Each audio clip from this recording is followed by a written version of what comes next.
How rejecting your clients can actually help you build trust and authority and make you money. I know it's very contradictory, right? But I'm going to explain to you exactly how does it work. So I had a client that I actually gained from a pool party, and maybe I'll tell you more about it later. But basically, I was at a pool party and talking to a friend about my business, and I had someone listening in and just asking me questions about how Facebook ads work and all of that. And he ended up seeking out my number from this one friend that we had in common, and we still work together till this day. So he comes to me with another project. So we worked on one project together, and he comes to me with another project this time. And obviously for him, a no-brainer. I'm actually the marketing director of his company. It's so funny. But what happened was is that he come to me with a request of building a Shopify store for him. And what ended up happening is that I was listening into, we had a meeting, I was listening in what he wanted, his vision. I wanted to make sure I understand all of that. I was taking notes, and we had our usual meeting, right? And so after that, he ended up saying, hey, I need a Shopify store for my business. And then I was like, okay, let's see what I can do, okay? So what ended up happening is that I was at a crossroad in a sense that I needed to assess whether or not I'm going to watch a bunch of tutorials and watch and learn how to build a Shopify store, or I'm going to tell my clients flat out that I don't know how to do that, and unfortunately I'm not the best person for him. So I decided to be completely transparent, and I scheduled a call right away within a week. And I told my clients like, hey, I understand that this is what you need, but unfortunately I can't help you, because by the time I learn how to do that, I'll only be mediocre, and you should be working with someone who already knows how to do those things. So my transparency essentially paid off, because I ended up rejecting to work with him because I was just not the right person. But with that said, I was offering him an alternative solution, and this is how I made money. I was telling him like, hey, I'm not the right person for you, but how about I find someone for you and I be the matchmaker, and I'm going to interview that person, and the only thing I'm going to do is I'm going to make sure that whatever you want gets done, and it's not going to be me who does it, but I'm going to supervise and I'm going to be managing it for you. So I ended up making money out of the whole transaction. I ended up finding a web developer for him. I presented proposals. I was interviewing people for him, and I charged for my time of doing that for him, because obviously I was putting some time away to interview people and to find people and to sign the contract, present the contract, all of that. This is how I made money, and I was not lifting a finger. Obviously, I was doing some of the hiring. Obviously, I was being the point of contact. After I found a person, I put them into a Facebook group, I put them into Signal group, and I told them, hey, you guys, you talk to each other. If you need anything from each other, here is where you talk to each other. I still have a relationship with the client. I check on the client to see if he's happy. I check on the web dev, see how he's doing with the website. But all I'm saying is that because I rejected the client and I told the client, hey, I'm sorry, I can't help, but here's the guy who can, and really putting them and matchmaking them is how I actually made money without me having to do the heavy lifting, without me having to do the website itself. So whenever it comes to working with someone, and if you feel like you cannot help them with whatever they need to, I want you to think about and be honest.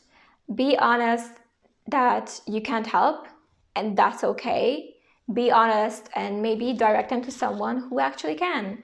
And that's okay too. And whenever you do that, whenever you watch out for your clients, and whenever you point them to somewhere else where they can actually find a solution to their problems, they're going to be super happy for you and for your help and trust you. And the next time they need something, they're going to also come to you again and ask for help. So I made money, I solved a problem for a client indirectly, and I managed to deepen the trust. There is no shame in admitting that you don't know how to do something.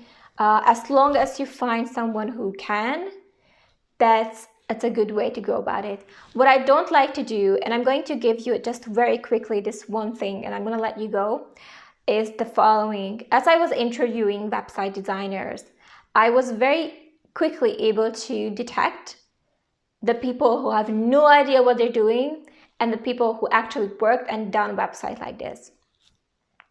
And when I was asking, like flat out asking, so have you done any stores like this before? And they told me, well, no, but you know what? I can figure it out. That was a turn off for me in a sense that it is true that you can figure it out, but I'd rather you not figure it out on my client's expense. And I like when you have an open mentality that you can figure something out. I'm sure you can, but you have to be honest about your abilities right now and what you're capable of. And if you have never done a Shopify store and you don't speak English, and you apply to a position where you have to write in English and build a Shopify store and just saying, well, you know, I'll figure it out. I mean, it's true that you can, but essentially right now, maybe you should charge less, or maybe you should just go back to the drawing board and work on the tutorials, yeah, and maybe mock design websites, maybe teach yourself before getting to play with people's money and time. So all I'm saying that is that you have to be looking out for your client at all times, even if that means you say no to them, even if that means you reject them. They're going to appreciate that. If it comes to their budget and they want to, for example, sign up for your coaching program, and you estimate that right now that's literally their last resort, that's literally their last savings that they're gonna pay for your coaching program, do not fucking let them sign up for your coaching program. Because first of all, they come from a place of desperation. Second, like, how are you looking out for your client's interest? Are you just thinking about making money, or do you actually care about whether or not your clients are paying their bills after, like if they have a house, a roof over their head, paying their mortgage? Like, there is a fine line between wanting to sell your client and also making sure that they can afford it. If they can't afford your coaching services, that's okay. Maybe point them to somewhere then that what they can do right now is read this book. What they can do right now is listen to this tape. If your clients right now cannot afford your services, don't push them into buying it, because let me tell you, if it's a last resort and they come from a place of desperation, it's usually going to not work out. They have to have a mindset where they are open to receive the information and implement it, and it's not a last resort. So watch out, represent your client's best interest, reject them if you need to. And here's the thing, you might think, okay, well, I'm rejecting this client right now because the client can't afford it. Yeah, I had that all the time. I had to say, hey, you can't afford it, and that's okay. Or maybe even they reject themselves and say, okay, I see that, but right now I can't afford your services. Either way, that's okay.